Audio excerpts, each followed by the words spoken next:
शहर की बहू की ईद वर्सेस गांव की बहू की ईद। मुंबई शहर में एक बड़ी कोठी थी। वहां रहती थी जोया, जो कॉलेज में पढ़ी लिखी, फैशनेबल और थोड़ी आधुनिक सोच वाली लड़की थी। जोया की सास साजिया बेगम थी। ईद से कुछ दिन पहले साजिया बेगम रसोई में आई। उन्होंने देखा कि जोया मोबाइल पर कुछ देख रही है। अरे बहू, ईद आने वाली है और तुम मोबाइल देख रही हो। अम्मी, मैं मोबाइल पर ही ईद की नई रेसिपी देख रही हूँ कि क्या क्या बनाऊंगी। अरे रेसिपी भी कोई मोबाइल से सीखी जाती है क्या? आजकल सब कुछ मोबाइल से सीखते हैं अम्मी, और ऐसी मैं कोई पहली ही हुई हूँ। आजकल सभी लड़कियां उसी से सीखती हैं। ये तो थी शहरी बहू जोया, लेकिन दूसरी तरफ साजिया की देवरानी की बहू थी नगमा, जो कि बहुत सीधी सादी थी। बहू, तू सुबह से लगी हुई है, इतना काम मत कर, थक जाएगी। अम्मी, ईद के त्योहार के लिए काम करके तो ईद की असली खुशी आती है। तभी उसका देवर करीम आंगन में आया। वाह वाह भाभी, सेवइयों की तैयारी हो रही है। मेरा तो अभी से सेवइयां देखकर मुंह में पानी आ गया। अब तो मुझसे इंतजार ही नहीं हो रहा।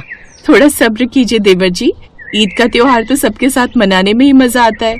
हाँ भाभी जान, ये तो आपने सही कहा। इसके बाद सारी सेवइयां आंगन में खाद डालकर सूखने डाल दी और फिर ईद के लिए घर की साफ सफाई में लग गई। तो वहीं दूसरी तरफ शहरी बहू जोया ने भी पूरे घर को सजाने का प्लान बना लिया था। उसने रंग बिरंगी लाइटें लगाकर घर को सुंदर से सजा दिया। तभी उसका पति अयान आया। आज तो घर बड़ा सुंदर लग रहा है। मैं चाहती हूँ इस बार हमारी ईद सबसे अलग हो। देखना इस बार हमारी ईद कितनी खास होगी। तभी उसकी सास बाजार से आ गई। उन्होंने सजावट देखी तो झट से बोली, ये क्या, इतनी लाइटें लगाने की क्या जरूरत थी? जानती हो ना ये गांव नहीं शहर है, और इतनी लाइटें जलाओगी तो कितना कितना बिल आएगा। अम्मी, ईद है, इसमें क्या बिजली का बिल देखना। वैसे भी ये त्योहार रोज रोज थोड़ी ना आता है। हाँ अम्मी जान, जोया बिल्कुल ठीक कह रही है। उसकी बात सुनकर साजिया बेगम चुप हो गईं। काम खत्म होने के बाद जोया ने नगमा को फोन लगाया। देवरानी जी, हो गई ईद की तैयारी? जी बस चल ही रही है। इस बार हम दोनों की ये पहली ईद है अपने ससुराल में। आपके और हमारे निकाह में लगभग 20 दिन का ही अंतराल था। हाँ बात तो सही है। वैसे हमारे यहाँ तो काफी मेहमान आ रहे हैं दावत पर, और मुझे तो अभी अपनी ईद की ड्रेस भी लेने जाना है। वो क्या है ना, मैंने एक डिजाइनर से खास तौर पर अपने लिए शरारा तैयार करवाया है। वैसे आप क्या पहनने वाली है ईद पर? ईद पर वो तो अभी मैंने सोचा नहीं। शादी का कोई सूट होगा वही पहन लूंगी। अब आप जानती हैं ना, पहले ही हमारे निकाह में खर्चा हो गया था, और अब ईद का त्योहार तो कोई भी सूट पहन लूंगी। ओफो नगमा, तुम भी ना कितनी ओल्ड फैशन हो। मुझे तो बिल्कुल भी पसंद नहीं कि मैं ईद के लिए कोई पुरानी कोई ड्रेस रिपीट करूं। खैर अब मैं फोन रखती हूँ। ऐसा कहकर जोया ने फोन रख दिया और नगमा भी घर के कामकाज में जुट गई। लेकिन पीछे खड़ी उसकी सास ने ये बात सुन ली। ऐसे ही शाम हो गई। शाम को आसमान में चांद दिखाई दिया। अम्मी, चांद हो गया। हाँ बहू, अब कल हमारी ईद है। फिर उन्होंने एक कपड़े का पैकेट निकाला। उसमें एक साधारण सा सूट था। बहू, मैं ये तेरे लिए लाई हूँ। अरे अम्मी, इसकी क्या जरूरत थी? जरूरत कैसे नहीं थी, मेरी बहू की पहली ईद है, कुछ तो देना बनता है। और मेरी बहू क्यों पहली ईद पर पुरानी शादी के कपड़े पहने? ये बात सुनकर नगमा की आंखों में आंसू आ गए। उधर जोया बालकनी में खड़ी चांद देख रही थी। उसने फोटो खींचकर झट से सोशल मीडिया पर डाल दी। ईद का चांद और मेरी पहली ईद ससुराल में। अरे मोहतरमा, बस फोटो ही डालोगी या खाना भी बनाओगी? हाँ, गैस पर खाना चढ़ा दिया है। जैसे ही चांद नजर आया तो सोचा थोड़ी सेल्फी ले लूं। तुम भी आओ ना, साथ में कुछ पिक्चर निकालते हैं। अब दोनों फोटो खींचने में शामिल हो गए, लेकिन इन सब में उसकी गैस पर रखी हुई सारी सब्जी जल गई। अरे ये कैसी स्मेल आ रही है? या अल्लाह, लगता है सब्जी जल गई। जोया जल्दी से किचन की तरफ गई जहाँ सारी सब्जी जल चुकी थी। तभी उसकी सास भी वहाँ आ गई। बहू, ये तूने क्या किया? ध्यान कहाँ रहता है तेरा? सारी सब्जी जला डाली। एक तो सब्जी बना कर गई थी, मैं बस तुझे देखने को कहा था, लेकिन वो भी तुझसे नहीं हुआ। सॉरी अम्मी जान, मैं अभी बाहर से कुछ ऑर्डर कर देती हूँ। हाँ, पैसे उड़ाने में तो तू माहिर है ना। अभी तो तूने गड़बड़ कर दी, लेकिन कल ईद के पकवान बनाने में कोई गड़बड़ नहीं करना। नहीं नहीं अम्मी जान, आप बेफिक्र रहिए, कोई गड़बड़ नहीं होगी। जोया बाहर से सब्जी ऑर्डर कर देती है। खाना खाकर वो सब सो जाते हैं। फिर अगली सुबह ही अजान के साथ ही ईद का दिन शुरू हो गया। मस्जिदों से अल्लाहू अकबर की आवाज आ रही थी। हर घर में खुशी का माहौल था। लेकिन शहर की बहू जोया और गांव की बहू नगमा की ईद बिल्कुल अलग होने वाली थी। शहर में ईद की सुबह जोया सुबह जल्दी उठ गई। रसोई में उसने गैस पर दूध चढ़ाया और मोबाइल पर रेसिपी देखने लगी। तभी पीछे से साजिया बेगम आ गई। बहू, सेवैयां बन गईं। बस अम्मी, अभी बना रही हूँ। साजिया बेगम ने कढ़ाई में झांक कर देखा तो हैरान रह गई। हैं, ये क्या है? अम्मी, ये चॉकलेट शीर खुरमा है। मैंने इंटरनेट पर देखा था, सेवैयों में चॉकलेट डालकर बनाने से उसका टेस्ट अलग हो जाता है। चॉकलेट और शीर खुरमा। तभी अयान अंदर आया। अम्मी, अब नई पीढ़ी की ईद है तो कुछ तो अलग होगी ना। चॉकलेट शिखुर्रा, मजा आएगा। या अल्लाह, अभी ना जाने आगे क्या क्या देखने को मिलेगा। उधर गांव में नगमा सुबह से ही आंगन में झाड़ू लगा रही थी। फिर उसने चूल्हे पर दूध चढ़ाया। तभी उसकी सास वाहिदा आई। बहू, पहले कुछ खा लो। अम्मी, पहले सबके लिए सेवैयां बना लो। तभी देवर करीम दौड़ता हुआ आया।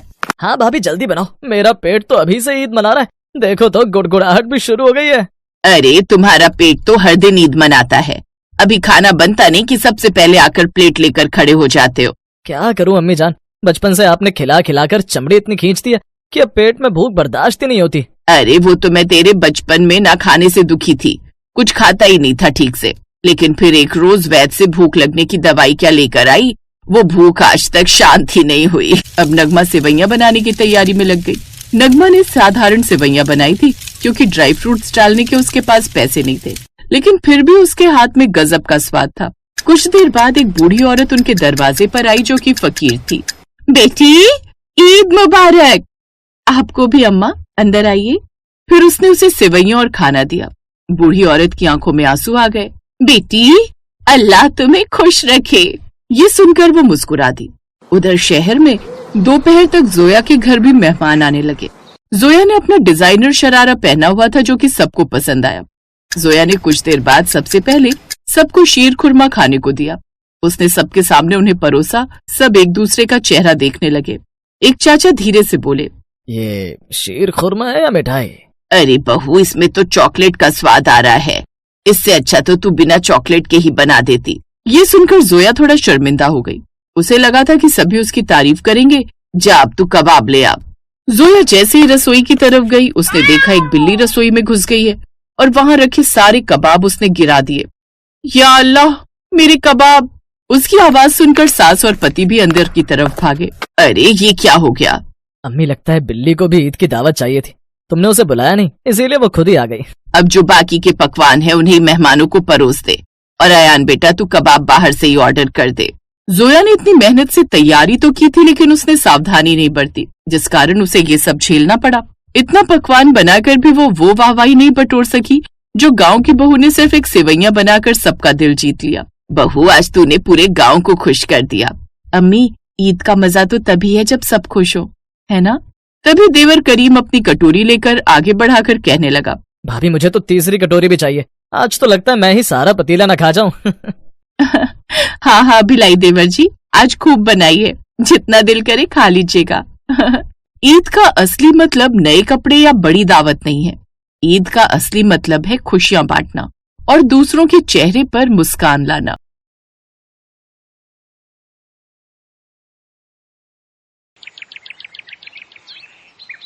फैजल और जीनत दोनों एक ही कंपनी में नौकरी करते थे। पहले दोनों में दोस्ती हुई, फिर वो दोस्ती प्यार में बदल गई। अब दोनों ने शादी करने का फैसला किया, लेकिन जब इस बात का पता जीनत के घर वालों को लगा तो वो बहुत ही नाराज हुए। नहीं जीनत, तुम ऐसा कैसे कर सकती हो? भला एक गरीब परिवार में शादी? अरे, उनके घर से अच्छा तो अपने यहाँ के नौकरों के घर होते हैं। तुम्हारे अब्बू बिल्कुल सही कह रहे हैं जीनत, वो एक बेहद ही गरीब मुस्लिम परिवार है। तुम्हारा गुजारा वहां नहीं हो पाएगा। वहां तुम्हें रूखी सूखी रोटी के सिवा और कुछ हासिल नहीं होगा।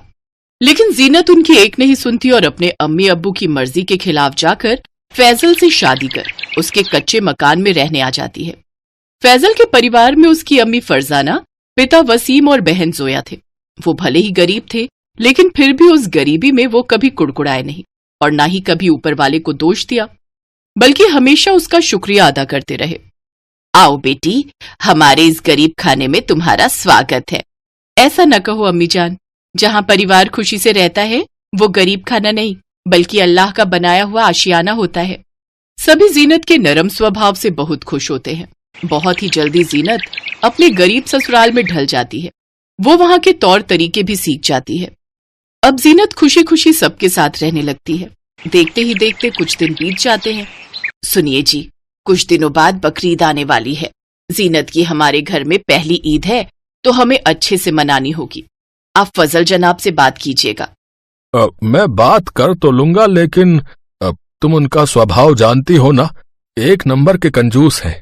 अब कोई उनकी जेब से एडवांस के नाम पर चवन्नी भी नहीं निकलवा सकता। अगली सुबह फरजाना नाश्ते की तैयारी कर रही होती है, तभी जीनत नहाकर नमाज अदा करके आती है और फरजाना से कहती है, अरे अम्मी जान, आपने ये जहमत क्यों की? हम आकर ये सब कर लेते। अरे इसमें जहमत कैसी, चलो सबको बुला लो, मैं खाना लगा देती हूँ। फिर सब साथ में बैठकर नाश्ता करते हैं, जहाँ नाश्ते में भिंडी की सब्जी और सूखी रोटियां होती हैं। ये देख जोया कहती है, अरे भाभी जान, आप तो कितने बड़े घर की बेटी थी, तो आपके यहाँ तो नाश्ते में सारा टेबल अच्छे अच्छे खाने से भर जाता होगा ना। हम गरीबों के नाश्ते से तो एकदम अलग होता होगा, उसमें जूस, फल, टोस्ट, पराठे, दूध ये सब होता होगा ना। लेकिन अब आपको कहाँ हम गरीबों के बीच ये सब रूखा सूखा खाना पड़ रहा है। ऐसा नहीं कहते जोया, खाने की थाली से अमीरी गरीबी नहीं नापी जाती। चलो अब जल्दी से खाना खाओ। जीनत ने बड़े प्यार से अपनी ननद की बातों का जवाब दिया। ऐसे ही ईद वाला दिन भी नजदीक आ जाता है। जीनत के फोन पर एक फोन आता है, जिसे उठाते ही जीनत खुशी से झूम उठती है। फिर कुछ देर बाद बात करके फोन काट देती है। तभी फरजाना वहां जाती है। अरे बहू, किसका फोन था? बड़ी खुश लग रही हो। हमारे अब्बू का फोन था, कल ईद पर वो हम सबसे मिलने आ रहे हैं। अरे वाह, ये तो बहुत अच्छी बात है। फरजाना अपने घर अपनी बहू के अमीर मायके वालों को आता देख सोच में पड़ जाती है और फिर अपने मियाँ से जाकर कहती है, सुनिए, कल बहू के मायके वाले यहाँ आ रहे हैं, आप ईद के लिए कुछ पैसे उधार ले आइएगा। मैंने पहले भी मालिक से बात की थी, लेकिन उन्होंने मना कर दिया था। ये कहकर वसीम काम पर चला जाता है और वहाँ अपने मालिक से कुछ उधार मांगता है। अरे लेकिन अभी तो महीना पूरा होने में 10 दिन बाकी हैं। लेकिन तुम गरीबों की यही तो बुरी आदत है, एक बार मना करो तब भी बेशर्मों की तरह बार बार पैसे मांगने चले आते हो। लेकिन मेरे पास तुम गरीबों को देने के लिए एक पैसा भी नहीं है। ऐसा ना कहें हुजूर, कल ईद के मौके पर बहू के मायके वाले हमारे घर आने वाले हैं, तो अगर पैसों का इंतजाम ना हुआ तो हमारी खिल्ली उड़ जाएगी मालिक।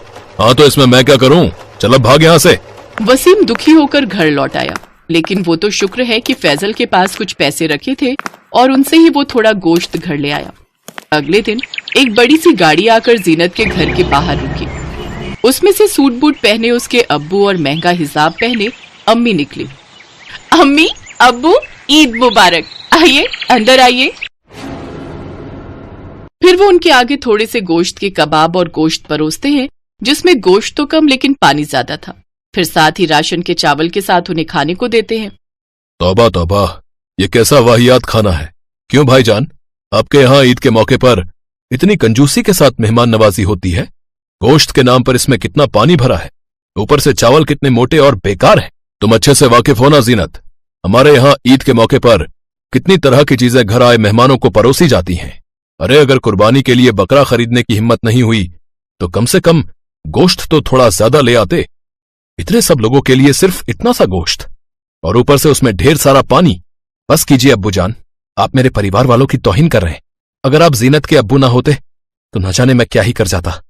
तुम भी अगर जीनत के शौहर ना होते तो न जाने मैं भी क्या ही करता। मेरी फूल सी बच्ची की हालत कैसी कर दी है। वो हर ईद पर महंगे से महंगे कपड़े पहनती थी, लेकिन इस बार तो ये पहली दफा है जो मेरी बेटी की ईद निकाह के बाद इतनी बुरी तरह से मन रही है। तुम गरीब ससुराल वालों की इतनी भी औकात नहीं कि मेरी बेटी को ईद पर नए कपड़े ही बनवा दो। कैसे पुराने से कपड़े पहने हैं इसने। अपने ससुराल वालों की तौहीन देखकर जीनत अपने अब्बू से कहती है, अब बस भी कीजिए अब्बू जान, आप मेरे ससुराल वालों की नहीं बल्कि मेरी तौहीन कर रहे हैं। निकाह के बाद एक लड़की का वजूद उसका ससुराल होता है और ये सब हमें सर आंखों पर बिठा कर रखते हैं और हम इनके साथ बहुत खुश हैं। जीनत बेटी, गुस्सा ना हो, वो तुम्हारे अब्बू हैं, उन्हें तुम्हारी फिक्र करने का पूरा हक है। हमें कोई मलाल नहीं कि तुम्हारे मायके वालों ने हमसे क्या कहा। देखा अब्बू जान, ऐसी सोच है मेरे ससुराल वालों की। ये सब सुनकर जीनत के अब्बू का सिर शर्म से झुक जाता है। हमें माफ कर दीजिए वसीम भाईजान। अब तक मैं यही सोचता था कि अमीर और गरीब एक दूसरे से अलग होते हैं, लेकिन इन सब में मैं ये समझ ही नहीं पाया कि गरीब के घर में ढेर सारी इज्जत और प्यार होता है। और मेरी बेटी वो सब पाकर कितनी अमीर बन गई है। अब जाने दीजिए समधी जी, अब ये सब भूल जाइए और अब हम सब ईद के इस पावन अवसर पर मिलजुल कर खुशियां बांटते हैं। ये बकरीद का दिन था जिसने जीनत के ससुराल और मायके वालों के बीच रखी नफरत की कड़ी को मिटा कर रख दिया और उन्हें प्यार के धागे में पिरो दिया। फिर गरीब ससुराल में आए अमीर मायके वाले उन सब के साथ खुशी खुशी मिलकर ईद मनाते हैं। Thanks for watching.